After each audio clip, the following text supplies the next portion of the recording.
Hello, everyone.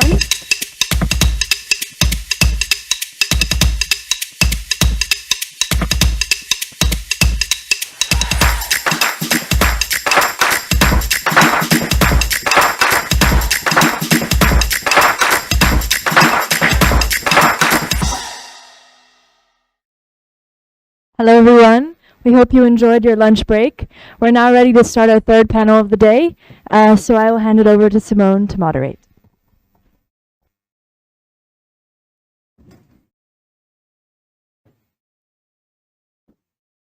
Okay. Welcome, everyone, to this third panel of today's international conference here at the Bologna Peacebuilding Forum. It's a great pleasure to be here. I'm Simone Tollens. I'm an adjunct professor here at Johns Hopkins SAIS as a local point person, but I'm also a part-time professor at the European University Institute, and I also work at John Cabot University in Rome. It's a pleasure to be here. So today, for this third panel, we have been asked to reflect on the future of contested peace mediation. Now, we didn't bring our crystal ball, I think, but it is worth perhaps reflecting a little bit on what kind of future we are talking about or thinking about. Now, indeed, the future, is it still a thing for the postmodern?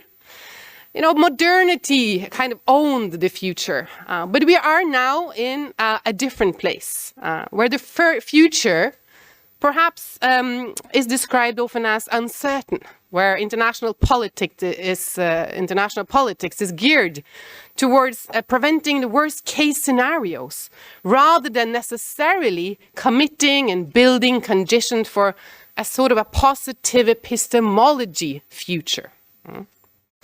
So we see this, I think, in the peace and conflict field. Short-term has replaced long-term, and ad hoc has perhaps replaced comprehensive and institutionalized. Was the appetite for big peace perhaps has been replaced by pragmatic small peace, maybe even in the plural. In some ways, we got peace building without peace, or at least without practitioners actually believing that what they're tasked to do can be achieved. Question mark. So some of these indeed considerations are important for this field of peace mediation too, I think. So what kind of vision for peace is on the table? And how do changes in the mediation field itself? We've talked about this this morning. Its practices, its normativities. How does it affect the kind of peace that may emerge? So in this peace building forum, which is made up of, I think, a community of practice that have to some extent a shared outlook, but is not perhaps a consensus here as to whether largely then Western-based mediation, where it should be headed. Pragmatism or more idealism, or as indeed Lukshi Vimala-Raja wonderfully laid out this morning, I think, a more nuanced and perhaps network-affected action. Now, how would that actually look like? And I just wanted to begin with these remarks because we got a wonderful panel here today, which will sort of assess some of the challenges, but also allow ourselves, I think, to offer some kind of proposal or thinking about this perhaps contested field of peace mediation. And their expertise will allow them to draw on, deep knowledge of the field of mediation. So we're in pretty good hand for this challenging journey. So let me just briefly introduce the speakers. To my right, we got Mabel González Bustelo. She's an international consultant on mediation at the Institute of, and also connected with the Institute of Studies on Conflict and Humanitarian Action. So she has developed through her career a really significant knowledge related to peace and security, and she currently indeed advises governments and international institutions on matters of mediation. Secondly, we got Julian Arevalo, a senior fellow on the mediation at Swiss Peace.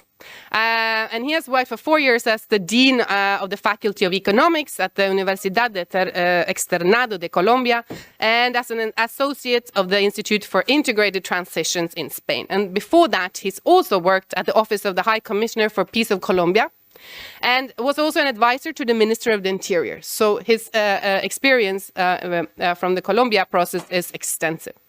And finally, to my far right is Tarila Marklint Ebiede. He's a policy leader fellow at the School of Transnational Governance at the European University Institute in Florence, and is also the director of the Conflict Research Network of West Africa. This is a multidisciplinary network for peace and conflict studies scholars based in West Africa. And he conducts academic and policy research on political violence, intrastate armed conflict, peace building, and insecurity in Nigeria.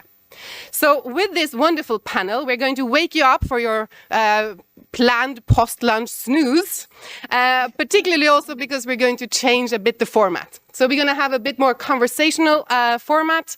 We're going to have 3 rounds of questions with rather short answers. This will, of course, set the scene for your wonderful questions, comments, and engagement with these themes. So, first round. And Mabel, it's up to you to get us started here. So peace mediation in many ways is an increasingly perhaps a controversial practice, possibly. What are currently the biggest challenges in the field from your point of view?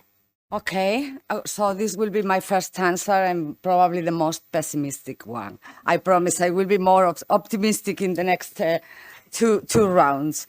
I think that we are in an international system in flux that overlaps with existing negative trends for the field of mediation and the field of peace building. And I will briefly mention a few of those trends that I think affect negatively this field. First, a trend to the regulation of the use of force in international relations. I think that this view spread globally after 9/11 and with the global war on terrorism. Then we saw high turning points in Syria, in Libya and in Syria, and now we are seeing it accentuated in Ukraine and in Gaza. This means a dominant approach based on militarized responses to armed conflict. The proscription and listing of groups qualified, a lot of groups qualified as terrorists. And we see today that main debates about international security talk about militarized security, increase of military spending, redirection of foreign aids, and lowering budgets for mediation and for peace building. So this is our first trend. The second trend is geopolitical competition. We are in the end of the liberal hegemony project, ending with a return to geopolitical contestation. This means US-Russia contestation, US-China contestation, powers in flux, interference in conflicts that become almost proxy wars, lack of diplomatic cooperation even in conflicts where there are no interests at stake.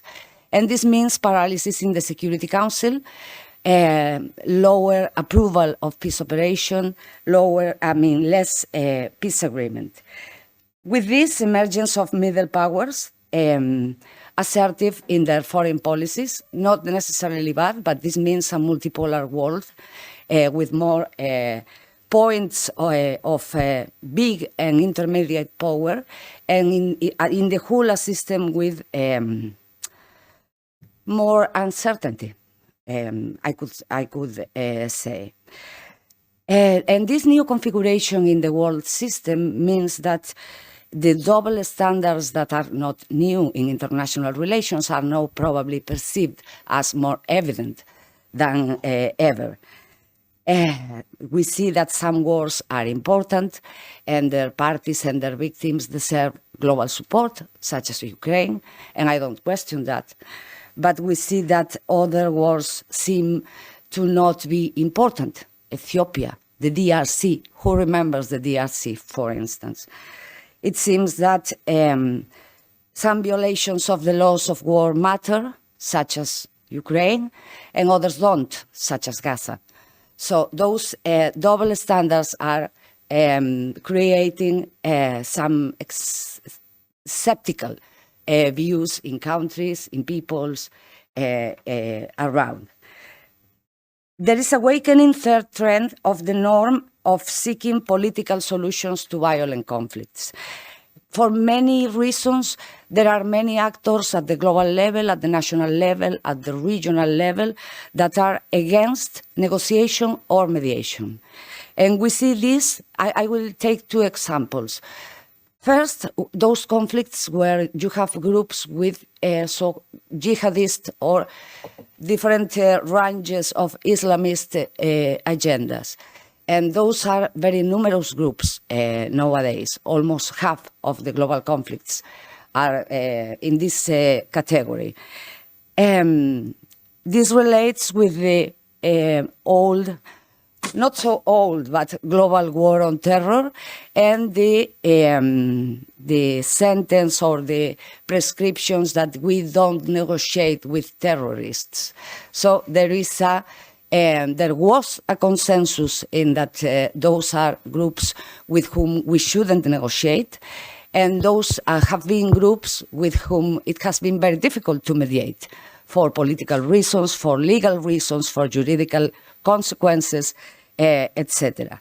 And in the context of geopolitical contestation, we have also positions against negotiation in the case, for instance, of Ukraine, where we can see also that we are, the main voices are putting military victory above and over the possibility of a process of dialogue and negotiation. And all this happens, and I will end with the fourth trend, all this happens when we have a proliferation and extreme complexity of armed conflicts worldwide. We have around 50 armed conflicts. We had those conflicts had a number of direct victims of violence in 2023 that almost doubled the number of the previous year. And that is only comparable with the year 1994, so the year of the Rwandan genocide. So we have a lot of conflicts. We have conflicts that are extremely dangerous for civilians, with many, many deaths, with the numbers of victims soaring. We have conflicts that are mostly internal, but internationalized, and that are characterized for a fragmentation and even atomization of the armed groups that fight those wars. The ICRC said in 2023 that there are 459 groups of humanitarian concern worldwide. And those groups have 195 million people living under their total or fluid control. So we have an extreme proliferation of conflicts and extreme proliferation of armed actors, which makes perhaps the project of a comprehensive peace agreement, such as the one reached in Colombia in 2016, difficult. But we will go to that in the second or third round. Have I consumed my 3 minutes? Yes. Thank you. Successful. Okay, thank you very much.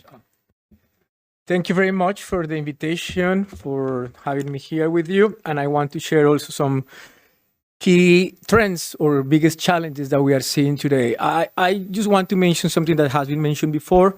Of course, the changing international order, the rise of new global powers, and also regional powers with interests in mediation. So we have the cases of China, Qatar, Turkey, and so on. So that's more or less something that we know that is posing important challenges and is one trend that we have to deal with in the next couple of years. So that's something that we know. Second, I think that has been mentioned extensively so far, and I'm going to insist on that, coming also from Colombia, which is that the issue that you just mentioned, fragmentation, is important. So we are having more difficult situations because we all know, this phrase that I'm going to say is difficult. When we are negotiating with them, who's them and who's we?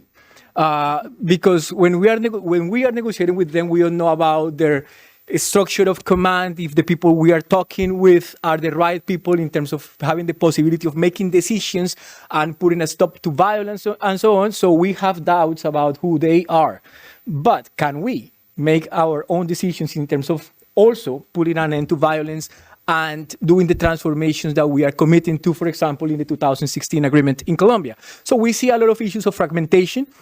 We see more factions. We see more difficulties in terms of actors being able to mobilize other actors and resources for putting end to violence, negative peace, and making the transformations associated to positive peace. So that, I would say, that's the second important trend that has been mentioned so far, and I totally subscribe to. But my major concern is the lack of a coherent paradigm to understand those and other elements that are happening right now. And with that, I mean that we are still attached, and in the previous panel we heard that, we are still attached to the ripeness paradigm and how the conditions that we have insisted so much on, like the mutually hurting stalemate and the mutually perceived way out, open the possibility to a negotiation and actually, according to some people, guarantee some kind of path in those negotiations. And that, to me, is very problematic.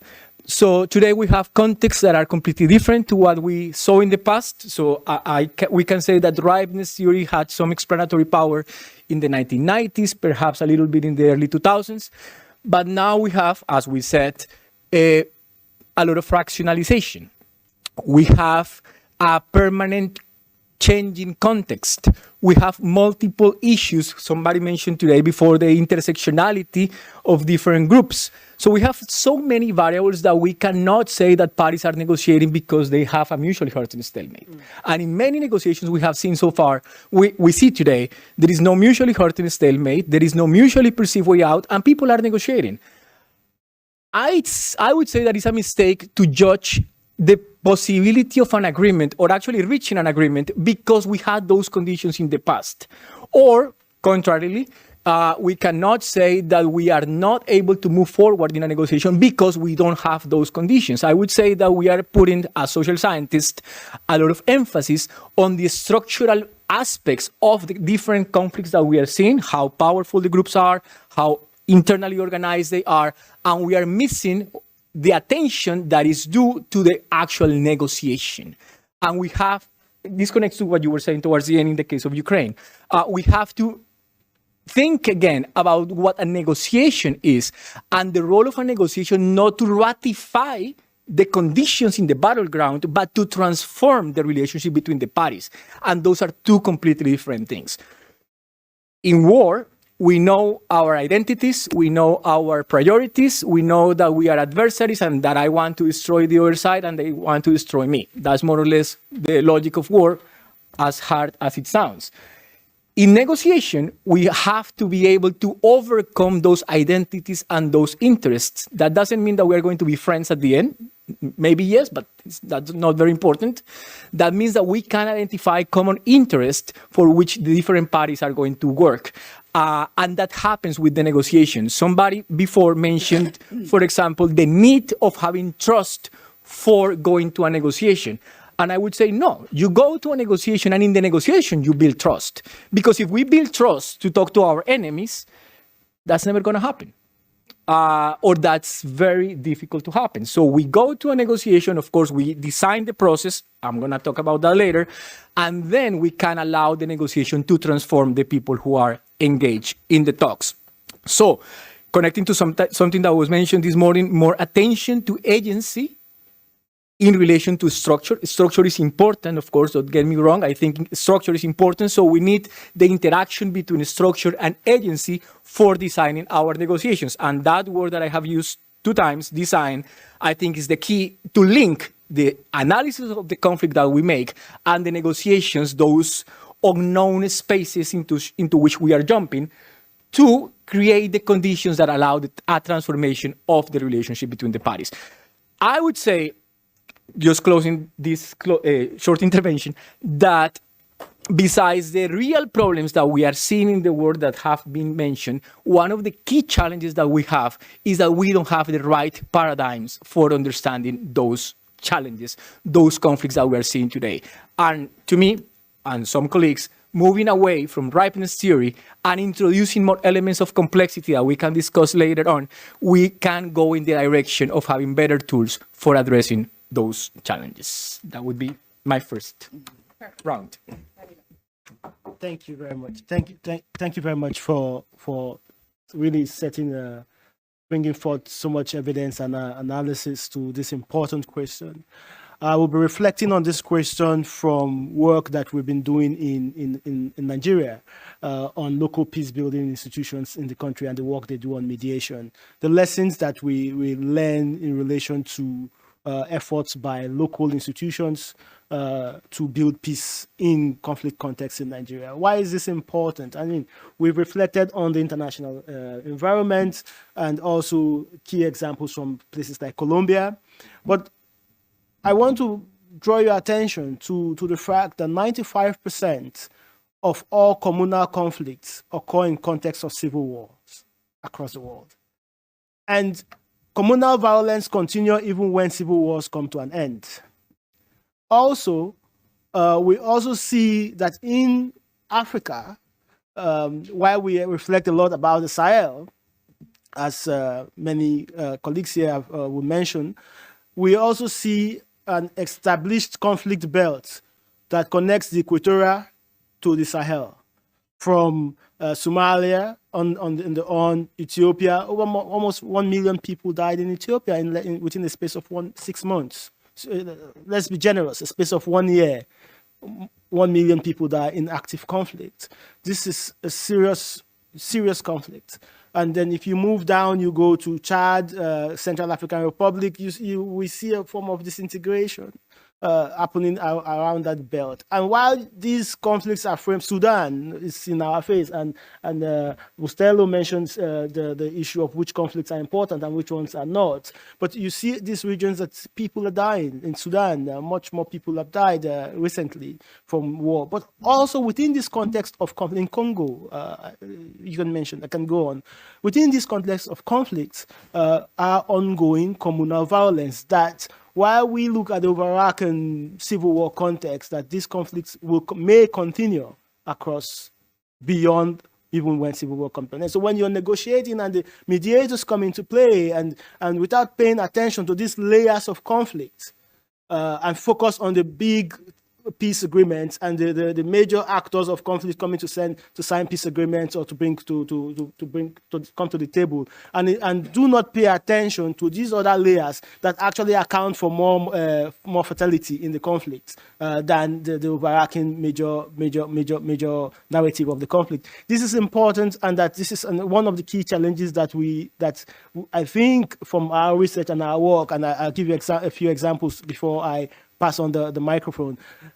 In Nigeria, we conducted a research on local peace building institutions, and 70% of the work done by local peace building institutions is on mediation, bringing parties together to talk about peace, bringing parties together to the table. And the key challenge that when mediation fails, or why do people fail or refuse to go into the mediation, it's the lack of definitive accountability mechanisms for mediators. How do we hold mediators or intervening actors accountable if mediation fails as a result of the character or the actions of one party to the conflict, or even in this case, the neutral party, the supposedly neutral party mediators? So this is why many actors in these conflicts, communal conflicts that account for a significant number of mortality in context of conflicts in the region, are resistant or are slow to participating in mediation processes. Or this is why their participation in peace processes in terms of building trust. I agree with you to an extent, Reverelo, that we do not need to have trust before we get to the table, but we need build trust from the table. The question, therefore, if there are no accountability mechanisms to build trust, so before we get to the point of trust, we need to build accountability mechanisms. That is what we found from our research. It's the lack of accountability mechanisms. And of course, we can draw lessons from these issues to more global conflicts like what we have in Russia and Ukraine, in different parts of the world, that the lack of accountability mechanisms, the frameworks for people, for conflict actors to engage in negotiations, knowing that where parties fail or where parties do not keep to agreement that there are consequences, or that there could be consequences. And without this framework, we see from the work that local peace-building institutions do in Nigeria, that without these frameworks, it is difficult to get parties to the table. Because when we ask in our research, why are you not, they have invited you for a peace dialogue. Why are you not coming? And the question is, while I'm in a peace meeting, they could be raiding my village. Who will be held accountable? And to what extent can the mediator, in this case the peace-building institutions, guarantee a framework, a guarantee that when we say we have a ceasefire, we have a ceasefire? This is because these forms of conflict are not state, they are not state actors. These are not state actors that have certain legal obligations. No, these are communal armed groups, non-state actors that are merely acting beyond international humanitarian law or even national laws on violence and conflict. Therefore, develop peace mediation, and any mediation in general, needs to develop strong frameworks and norms that can be used to engage with non-state actors who are in conflict. Knowing fully well that non-state actors, clearly from the evidence, non-state actors in context of communal violence, even in context of civil wars, non-state actors begin to form key strongholds that continue or sustain violence in context of conflict. So I will leave with this point that the key challenge we have seen from our work is the lack of accountability frameworks in mediation processes. Wonderful. Thank you very much. So we got indeed challenges at a global, structural, local structural, and even theoretical levels. Now, what kind of innovative practices can we actually imagine for the field of peace mediation going forward? And Julian, you will start this. And may I just remind you that there are 3 minutes, please, because otherwise, for all of you, just so that we get time for the last session. Yeah, so I want to start, for talking about the practices that we can take into account, I want to start by mentioning 2 problems that we have to overcome. And I would say that those 2 problems are being overambitious and looking for quick solutions. That would be my response to the innovative practices. So it's the negation of that. Being realistic and being gradual. Realistic means, on the one hand, understanding that peacemaking is a long-term enterprise and that we cannot change the hatred, we cannot change the violence, we cannot change all of those things that have happened for decades all of a sudden. So we need to be realistic in understanding that peace takes time. Those overambitious solutions, well, we have seen examples of the bad consequences in Rwanda, South Sudan, or even in Colombia, now when we are dealing with the difficulties associated to the implementation of the agreements. So that's one element that I would emphasize. And just to be very quick, the second one is gradualism. So this idea of quick solutions and those big transformations all of a sudden. So I would say that being able, during lunch we were discussing with somebody, being able to do small things, but realities that we can use as examples to our actors, to our groups, to the international community, that things can happen, even if they are small, and then we can copy in other contexts, is what I mean with gradual changes. So it doesn't mean only achieving negative peace and forgetting about the transformations associated to positive peace. It means bringing negative and positive peace in some regions, in some areas that we can, as I said, copy and adapt in other spaces. That also means, related to your comment on communal violence and the lack of accountability mechanisms, that means also creating those accountability mechanisms as part of those processes of negotiations, again, without thinking about this huge transformation. I'm going to cite a couple of people, Thomas Schelling and Robert Axelrod, long time ago mentioned the importance of gradualism in different processes and how we can adapt this for peacemaking. I do believe that taking into account those approaches of gradual solutions and progressively achieve bigger outcomes is something that we can use. I wouldn't say that it's completely innovative, but it's something that we have forgotten for our interest in having, as I said at the beginning, quicker solutions and overambitious solutions.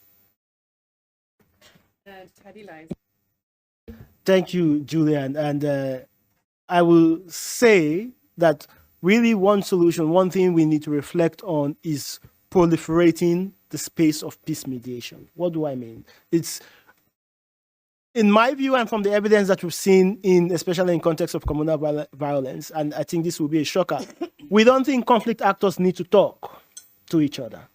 It is my view, and from the evidence that I've seen, that what we need is to get peace actors to talk. These peace actors that represent identities of conflict actors, proliferating them.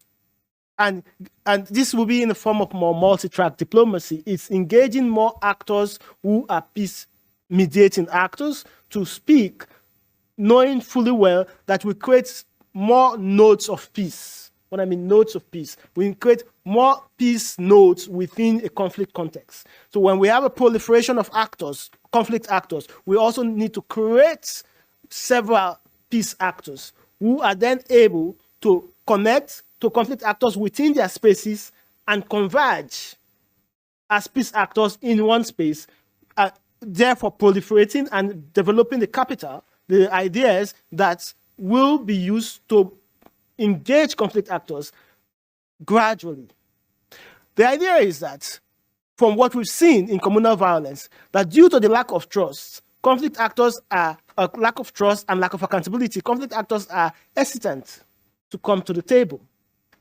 Therefore, we create a community, create a network of peace actors that are able to individually engage and influence conflict actors necessarily. So the point is, peace actors need to negotiate peace and domesticate this within their conflict spaces, within their communities. That, in my view, will be very powerful in responding to this kind of heterogeneous conflicts that we're dealing with at the communal level.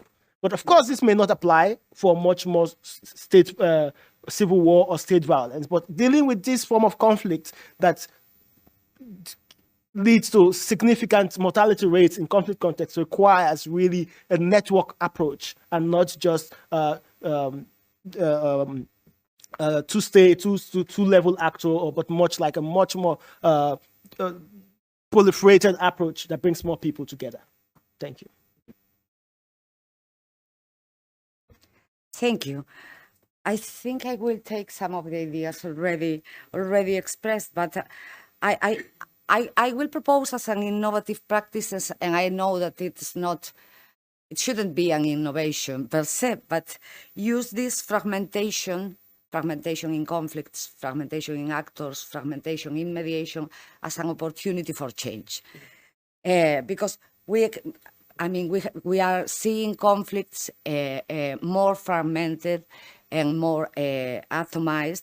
We can see countries where there are many armed conflicts simultaneously at different levels in different regions with different actors, some of them political, some of them communal. So we have different levels and types of conflict in the same geographic space. But we can see also that in mediation we have the United Nations, we have the multilateral regional institutions, we have the small democracies, Norway and Switzerland, but we have the new actors like Qatar or Turkey, and we have South Africa, and we have China with an increasing, discrete but increasing role in mediation. We have the private actors, and we have, not to forget, because they are very important and often,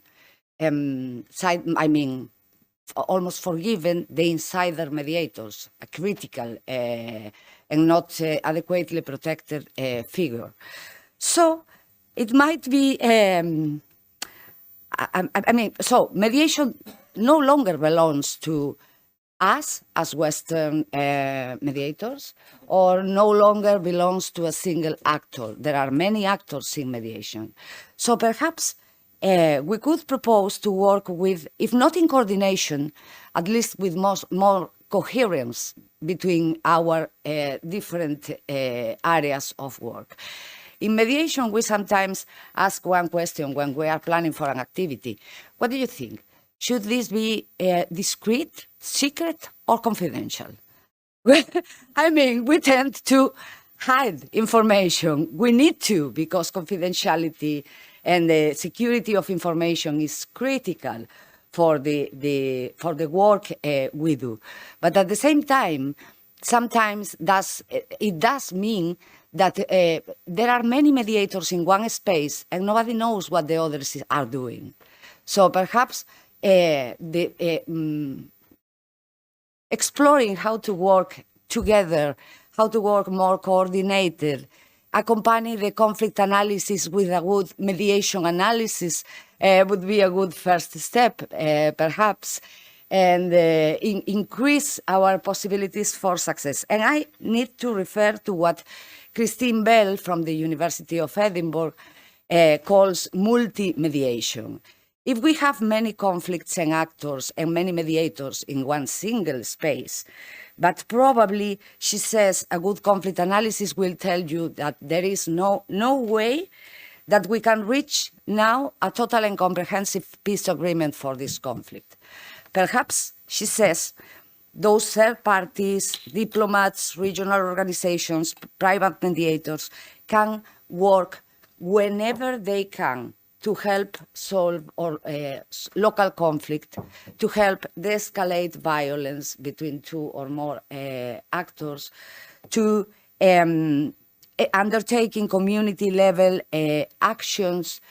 If there is a possibility all the way up to providing constitutional advice, but she proposes that this is not a patchwork of uncoordinated actions, but a way of looking at it that all those actions are part of an iterative process, incremental process that increases the opportunities in the long term of putting together or putting on the table an agenda for peace, instead of simply doing something is better than doing nothing. But of course it is. But multi-mediation means thinking of those different elements, initiatives to reduce violence, initiatives to exchange prisoners, initiatives to protect civilians, etc., as different things that can incrementally add to those possibilities of creating trust in a society and walking slowly towards peace. And since it is difficult to show long-range and ambitious results with this type of strategy, that probably is the only one available in many contexts, I think that we have a hard work to do in convincing the donors that this context is demanding and the support should be long-term. I will leave it here. Yes, the money. Someone said it. And Mabel, as an independent consultant, I really appreciate all your frank points. But all of it. So just a very last round then, before we prepare your questions meanwhile, and that's a quick take on that. Sort of coming back a little bit to this kind of question about the future somehow, or, where the future is not quite cancelled, but we are not really in a moment, right, where there is this clear thinking, clear ideology somehow that lays a pathways for a particular future. So the question is how to balance this from a peace mediation point of view, the kind of short-term conflict management and long-term conflict resolution, very quite, practical in the mediation space. So that's the final round. And indeed, Sadila goes first. Thank you very much. This is a very good question, but also reflects what many people in this room are thinking about. So what do we do? International actors in Europe, North America, and all over the world do have a role to play in peace mediation in conflict context, even beyond this European spaces. I mean, international actors are legitimate actors in peace building in Africa, in Latin America. We think, and they have a role, a mediation role. But peace building, long-term peace building, can only be sustained by local actors because they live this reality. It is their everyday life, and they have to sustain it. It is the job of the local governments and local institutions to sustain, to maintain a peaceful society for their people and for themselves. Therefore, peace mediation, thinking both short-term and long-term, requires to start a process. Peace mediation should focus on starting the process of negotiation, starting the process of dialogue, and building the capacity of local institutions to sustain dialogue, peace dialogue, for a long time. This means that peace mediation, peace building in general, should not only focus on strengthening or bringing institutions to the table, but focus on strengthening, committing resources to strengthening the capacity of these institutions and actors locally to sustain this dialogue in forms of governance, democratic governance, or whatever form of governance that they choose democratically, in form of education, strengthening and reforming, transforming the curriculum, social curriculum of the society, in forms of civil society, strengthening the civil society to be democratic and participate democratically, in forms of building social cohesion and social equality between genders, different genders, and different identities. In so doing, we are not only mediating peace, mediating in conflict, but also giving agency back to the actors that are affected by conflicts to determine their future.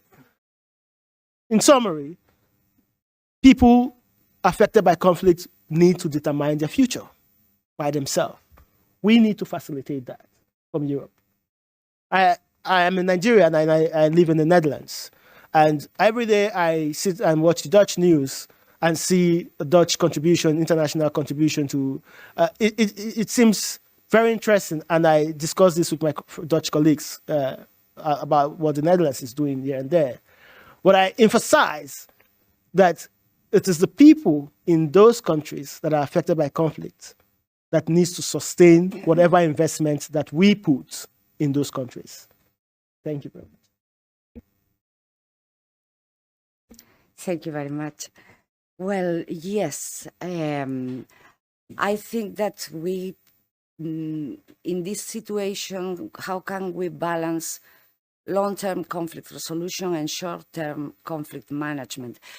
Perhaps we will find many situations in which only short-term conflict management solutions are possible. But I think that we should keep in mind those old principles of peace building, so that they contribute, those short-term efforts contribute to create capacity within a given society to participate in the pursuit of lasting peace. And they are local ownership, because if societies don't feel the owners of the process, the process will not be successful. And then the second, which is perhaps more difficult to spell, but as external, as third parties, we don't have the solutions to the conflicts.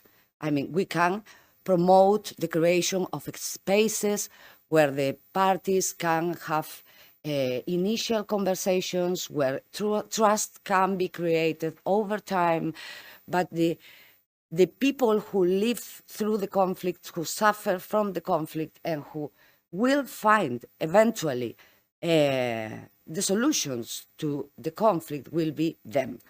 So humility first. I think it's something that we should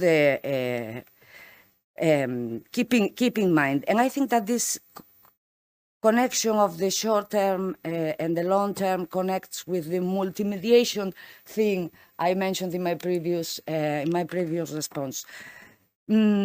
But I think that there is another thing that I want to say, because I think it's relevant. And I think that we, the Western mediators, of course, we have our baggage, and it's okay to have the baggage. But I would return to the concept of humility, because there are others in the field of mediation, there are emerging actors in the field of mediation. I don't think we should dispel their efforts for the fact of not being us or not coming from the same political or philosophical traditions. I think that we have to accept that the world is changing, and that there is a plurality of actors wanting to influence and trying to influence, and I wouldn't dispel those efforts. Perhaps in some contexts, those mediators without this baggage of the liberal peace will be better accepted than us, but we must know them, we must cooperate with them, we must engage each other, because we are all pursuing the same ends, which is putting an end to wars, and if possible, or reducing the worst effects of violence, and then creating the conditions for a peace process that hopefully allows for a sustainable peace. So I think that we as mediators have to know the world as it is, and know as it was, or as it we were used to. Sorry, that's it. Thank you. So I had prepared this same answer of my colleagues, Tarila and Mabel, so I am not going to repeat that ownership is very important, because that's what I had prepared. So while I was listening to you, I was saying, okay, what am I going to say now? So yeah, it's ownership, and in order not to repeat, I'm going to give you an example of this. It was September or August 2021. We were in the middle of the pandemic. I was in Bogota, and after many months of lockdown, an ambassador, I'm not going to say from what country, what European country, invited us to their house to a celebration that we were to some extent overcoming the pandemic or something like that. And there were people from different sectors, all different sectors of the society, all of them to some extent working for peace. And I remember I was in a cocktail talking to different people, and I was talking to a magistrate of the Constitutional Court. And in the conversation, he said, well, these 3 years after the new government came, a government that was against the implementation of the agreements in Colombia, it was thanks to us, the Constitutional Court, that the agreement has survived, because we have had a very difficult time with the government, and it's only because of the rulings of the Constitutional Court that we have led that the agreement has survived. And I was, oh, congratulations, I'm very happy that you... So I was very happy with that conversation. Then I moved to somewhere else, like in any cocktail party, and I was talking to some people, of course, of the international community. And then I was talking to them, and they said, it was only because of the pressure of the international community that the agreement has survived, because we have had a very difficult time with this government here that is not interested in implementing the agreements. Then I went to talk to somebody from civil society organizations, and it was thanks to us that the agreement has survived, because we have had a very difficult time with the government, and the same with the private sector, and the same with many other different actors. So we were all in that party celebrating that it was thanks to each of us, and at the same time, all of us, that the agreement survived the presence of a government who was against the implementation of those agreements. And that's what my two colleagues were saying, ownership of the agreement, how you make people feel, believe, and actually in real terms, not only in the idea that they are doing it, but in real terms, feel that it's thanks to them that the agreement can survive, that peace is possible in the different societies in which we are working. So I don't have anything to add. It was just an example.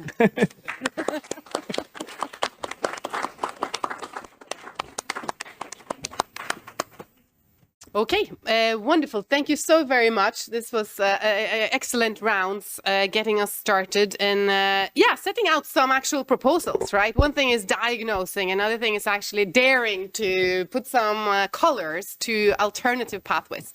So opening up for questions from all of you. So we'll have a first round, someone with the microphone, lady in the red in the front. Thank you. Hello, I'm Victoria. I'm from American University of Rome. And I want to ask you, you mentioned that now negotiation process in Ukraine is stopped. It's only focused only on military victory, basically. But I want to mention that in Ukraine we already had experienced Minsk agreements before with Russia, and you know the result now, the full-scale invasion. and also Ukraine signed the Budapest Memorandum earlier with the UK, the US, and Russia as well. And now we also know we received the full-scale invasion. Also, I understand your criticism that some consider Ukraine as an important conflict and the others are less important. But in fact, Ukraine also didn't receive much attention to the occupation of the Crimea, occupation of the Donbass in 2014. And even although the sanctions were implemented, but they were very ineffective. In fact, now, unfortunately, after 2 years of full-scale invasion and after the atrocities in Gaza, we received less and less media coverage of the current war in Ukraine. So that's the big issue. So I wanted to ask you to regain this credibility for the negotiation process between Russia and Ukraine, and whether it's like possible, for example, and in what way you think it is possible. And also issue with the UN system and Security Council. Russia is a permanent member of the Security Council, and it is violating international law, commits war crimes, crimes against humanity. And so what is the future of the UN system and Security Council particularly?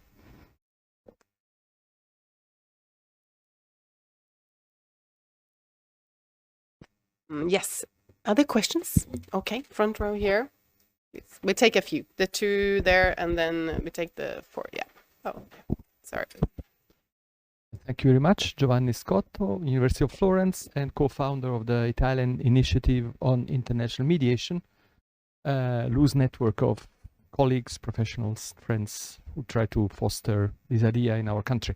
I have a very specific question. Thank you very much for the big one. I have a very modest one, and it is whether you see some space for municipalities, local governments, city councils, regional governments as mediation actors, a little bit in the sense, as some of you said, of increasing the complexity in the field. Is there some space for them? Thanks.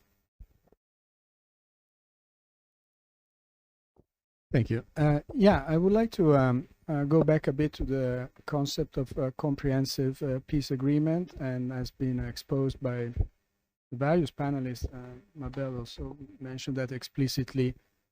Are we still in a time that we should keep these as the main objectives, you know, when trying to negotiating a peace? Is that the old-fashioned comprehensive peace agreement what we should be striving for? I probably still come from that tradition. I thought, yes, because to be a long-lasting, just peace, you have to have all the pieces of the puzzle in place. And please do not forget anything, because the moment you forget somebody or some issue, it will come back and hit you very hard. At the same time, we are hearing that you know, there is fragmentation everywhere. So I would like to hear your opinion on this. I mean, are we looking? Is there a way forward in terms of like dividing, you know, these peace processes in various pieces? I mean, I've heard that, for example, the approach to a society should still be comprehensive. I believe, you know, building peace from within a society, I still believe should be a comprehensive kind of approach. But in terms of the technicality of mediation, are you thinking also in terms of indeed not only combining different mediation actors, but also combining different pieces of a peace process of mediation? Is this something that we probably would be looking to in a certain sense? Or I don't know if it's clear the idea, but it's you know, it follows a bit on the line of multi-mediation that Mabel was saying. And again, this objective of a comprehensive peace agreement is still actually feasible in many instances. Thank you. Thank you very much for the very informative session. Mine is very short for Mr. Ebidie. You have mentioned something about the conflict actors and the peace actors. Considering that in our continent we have so many conflicts, especially at communal level, the way you have mentioned. I just want you to give an example of how this would work, especially because when you want conflict to be resolved, you want the people that are involved to be able to take ownership in the end. Thanks. Let's have a round of answers. Or maybe you pick two each, or sort of you don't have to answer all of them, of course. Tarila, would you like to start? Yeah, I will just respond to the question that is directed at me. Actually, it also speaks briefly to the issue of CPA. In my view and my work, I always emphasize on the need for imagination, that we need to be more imaginative if we want to build peace. And this requires designing peace processes that may not seem self-evident, but it's actually a peace process. I will give you a practical example. In a society, you have many, in conflict societies and even in peaceful societies, you have many social structures. And in these social structures are also spheres of influence, opportunity for power, contestation. And you will be surprised that one thing we find is that even in these spheres of influence that is duplicated across society, that in conflict contexts, you have peace actors and conflict actors sharing the same spaces. I'll give you a practical example. For example, in religious societies, they belong to the same sects, the same churches, the same religious groups, but they are in the broader society, they pursue different goals. Some conflict goals, some peace goals. So duplicating the peace actors across these different social structures allows you to reach conflict actors that belong or are embedded in these other social structures, fraternities, sometimes even political groups. Some also share, for example, alumni background together. I'll give you a practical example. I am from the Niger Delta. This is a very personal example. I'm from the Niger Delta in Nigeria, where armed militants fought for more than 5 years against multinational oil companies and the Nigerian government. In this context, I was born there. I was born in Port Harcourt, raised there, went to universities there. And the boys that joined militant groups were people from my class, in my own class. I was conducting research on peace building. So a few years ago, there was an opportunity to convene a dialogue on peace in the Delta. And what happened, I was invited to convene. It was very easy for me to call people who are historically the same background as me, like they went to the same schools as I did. We know them, but they have been in the bush. And we reached out to them and said, look, this is a dialogue sponsored by the EU in Nigeria. We need you here to share your views on how to build peace. That is how we got them on board, through our very informal networks of being. But this is a particular example of my story. But again, these kind of stories exist. We need to really understand society as a structure of different layers and people belonging, sharing these spaces with actors that do not necessarily share the same trajectory as them, and find a way to design this process and reach out to people who we cannot reach directly, and conveying them in that way. You see what I mean? And I think that with that, being flexible and understanding society will allow us to achieve that. So. I want to address the comprehensive peace agreements question. And I believe that having fragmentation doesn't mean renouncing to the possibility of going for comprehensive peace agreements, number one, but it does mean changing the approach in which we look for those comprehensive peace agreements. Again, I'm going to tell an example. In the ELN negotiations, when we were in the middle of the discussions, the table was not moving forward. We were not making any progress as we had done in the case of FARC. The negotiation was completely different, and some of us were insistent all the time in going to the territories, talking to the communities, going out of the table. It doesn't mean abandoning the table, but going out, doing different things, and then come back to the table with more ideas, with more feeling of what was happening, understanding the different internal dynamics of this armed group.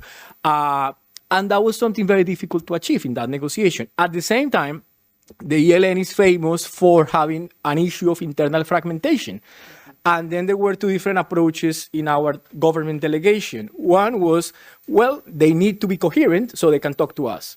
And some of us were saying, well, they are not coherent, so we have to change our strategy. So the question is how you adapt to the realities of the conflict, even if you want to pursue comprehensive peace agreements. So we are not, as they mentioned before, we are not in the situation of 20 or 30 years ago that we could expect this armed group organization, delegation, completely coherent, following instructions. That's not the case. That doesn't mean that we cannot pursue those aims, but we have to adopt a different approach. Thank you. Yes, I think that in Ukraine, some of the trends and the worrying trends that we see in the international system and international relations coalesce, like the geopolitical contestation and the participation, I mean, the use of some countries almost as proxy wars, the deregulation of the use of force, the opposition to negotiations as a matter of principle or as a matter of geopolitical contestation. I said before that, of course, the victims of the conflict in Ukraine deserve all of the attention that they can get. The only thing I say is that the victims of the other conflicts, 50 conflicts going on worldwide, deserve equal attention. And that's something that rarely happens. When you, as the US or the European Union, since I am an independent consultant, I can say almost everything, ask countries in Africa, in Latin America, in the Middle East, etc., to sanction Russia because of the invasion of Ukraine. Many of them, they raise the question, well, who sanctioned the US with the invasion of Iraq? I mean, this is the matter of double standards, which increase the skeptical views towards solutions, and that increase distrust in the international regulations that should help all us navigate a more peaceful world. It's not Ukraine guilt. That belongs to others, if I make myself understood. And with regards to municipalities and local councils, well, I think it's we can imagine a role. In a study that I conducted about what states have developed more, have more developed systems for mediation and mediation support, I found that in some of them, the typical cases, Norway, Switzerland, but also Germany, etc., they have created a type of hybrid systems in which the Ministry of Foreign Affairs plays a role, but there is also a role more or less formalized, more or less for civil society. So it's a hybrid between and cooperation between state institutions and civil society, comprising institutions devoted to mediation and some universities that involved in research and others that work in projects for peace building, etc. It's not hard to imagine to me that there might be an institutionalized form for city councils or regions to participate in a system of this type. But of course, I mean, I don't have the scheme, but the most developed systems I have found rely on a combination of institutions and civil society and using the best of the capacities that exist in a given society. That's the case of Switzerland, I think. And I mean, that's the attempt at least. And I think that that's the attempt in Norway as well. And in others, in some others. I don't know if I answered. Okay. So we've been graced with a few more minutes because we started a little late, correct? So we'll take just 2 more questions, okay? In the middle here, thank you. Thank you so much. Between hungry for victory mentality, the fragmentation, and the strategic or structural realism. We can indeed can observe nowadays that obsessive insistence on victory and the willingness to focus on the nuclear reality in which this victory is being supposed to or expected. Should we give more focus to the link between the dynamics between territorial integrity and body integrity, very specifically to the problem of Ukraine with the manpower, with the so-called draft dodging. Ukraine is very much determined to mobilization. We are not even eager at the official in the official fora to discuss the problems of the refusal of Ukrainian men to fight for the territory.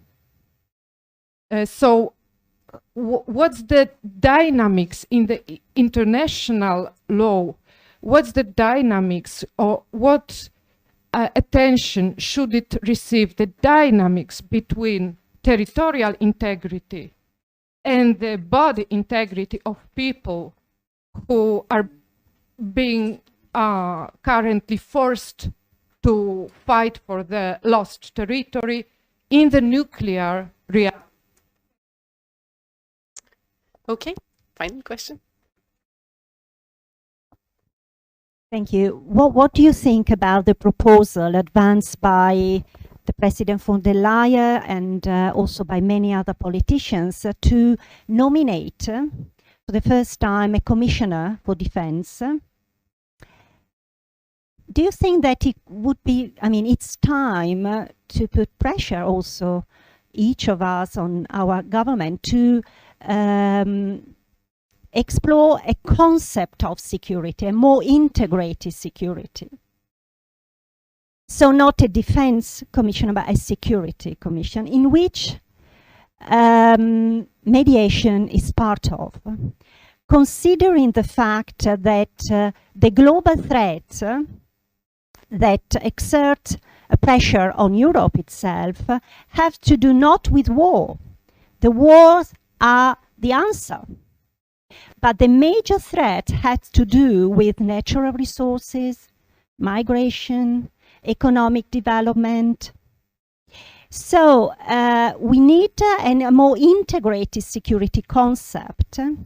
And I think we could be ready to drop the war peace and propose mediation as a more enlarged concept, because peace mediation has to do with all these sector. I mean, to facilitate dialogues, but not only on rights, to facilitate dialogues on development, social development, on processes that have to do with all these factors.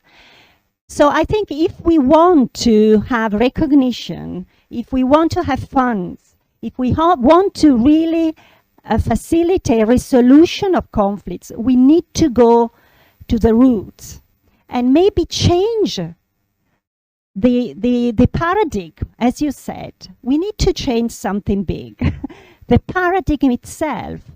So mediation has a very large, broad concept where peace is the light at the bottom, but is more integrated with the process having to do with all the factor at the bottom of a conflict, and security as an integrated security where defense is part of. But I think we shouldn't miss this opportunity. So final round, you can address perhaps one of those or both if you like, very quickly. Okay. Well, I'm going to answer this last question. I I totally agree with that. I don't want to use the international arena for answering this question, but more local contexts. The agendas, for example, in countries like mine, in Colombia, of peace and security have been discussed that should be integrated. So it's not that the security agenda or the defense agenda is responsibility of the Minister of Defense, and then we have an office responsible for topics of peace, but how you integrate both things, because you have to combine, you have to be able to transform the possibilities of negative peace into positive peace. So you have to come with proposals, you have to come with transformations that allow people to see a different life that they have seen historically. So yes, they should be integrated. So it's not only a matter of defense, but also how you incorporate the possibilities of transformation through mediation, but also through, associated to that, through the transformations that the real transformations that you can bring to the communities affected by conflicts. Thank you very much. I will just actually refer back to the question on cities and then piggyback to the question about the Commissioner for Security. On cities, what role do cities have to play? I will basically draw. Cities have played a dominant role in the migration debate. Cities have been critical in shaping and welcoming migrants. And I think that cities can also play a role in mediation. Wow, through learning. So many people affected by conflicts go in cities. And of course, city governments are often provide for people, refugees coming from conflict zone. And cities should actually go into partnerships with universities in the cities, develop platforms for learning exchange, learning from migrants, from refugees who are coming from conflict contexts, translating this knowledge into contextual materials or policy instruments that can be used for transforming conflicts in places where refugees are coming from. And these cities are well positioned to do this because they are directly providing for these refugees and therefore could tap into this knowledge network that exists in that context. It's a lot of work, but with good imagination, planning and funding, I think the cities can be much more prominent. I believe in cities because cities are the bedrock of the nation state. Okay. And then finally, it's very important I say this about the issue of Europe and peace and security. This is my personal opinion. And I think Europe needs to say, Europe needs to act in the global scene based on its professed values. The European Union, the founding of the European Union is based on values. Therefore, Europe needs to decide what it wants to be in reflection, while thinking about not just in response to the prevailing threats, but its future. Therefore, the push towards a geopolitical Europe, as it's said, I do not completely disagree with it, but it needs to be careful on how it constructs this part, because it is basically constructing the future of Europe. It's not only positioning itself in the world, but this is the future of Europe that we are talking about. I may not be the best person to say this, but I live in Europe and I've seen it change in the last 11 years.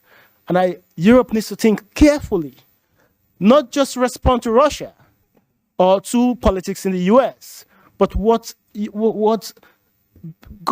Europe is a reflection of, the European Union is constructed out of careful thoughts by its founding fathers. Therefore, the leaders of today also need to think carefully and not act just on every issues of today. That's what I have to say. It's not whether to become more, choose a commissioner for security or for peace or mediation, but really what does Europe really want to be in the world? And then go with that. If it wants to be a geopolitical actor, then it needs to do something about its values. Thank you very much.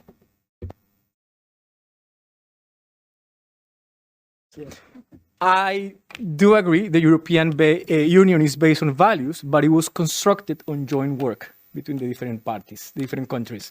So this is the kind of transformations that I was mentioning. It's not only values are important, but also the possibility of achieving real change, real transformations in our communities. Thank you. We can talk more about that. Mabel, take it away for the last minutes. 30 seconds. Well, I think that connecting with your question, I think that the Ukraine war, which is a total war with territorial integrity in play, etc., shows us the real nature of war as a zero-sum game where, everything demands total mobilization, total commitment by the population, and there is no place for the doubtful. There is no place for those who advocate for different approaches, etc. That's why, building peace or mediating or making peace is based precisely on the contrary, on trying to create the space where the parties can look at each other at the face first. And then start slowly building trust and see if that leads us to a place where things are better. So to say, this is a simplification, of course, but so that's why I think that we should do, of course, we should do our work very well and do great process design and think thoroughly about potential architecture of a peace process or multiple peace processes or multi-mediation. But I think that our first task is to remind the rest of people of the value of trying to make peace and trying different approaches. And I will connect with your question. I won't go into, I am not an expert on the European constructions, but I think that whether you create this or that commission, or whether you call it defense or security or peace, etc., connects with your values and connect with your vision of your role in the world. So I think that you must think before that, because the biggest international threats that we are facing today and that connect with a lot of the conflicts that we see worldwide are climate change, hunger and famine, and a lot of problems that don't have military solutions. We cannot put military solutions. And it was already in 1994 when the UNDP developed the concept of human security. So there are different types of security. Security is not so charged in terms of linguistics, in terms of the language.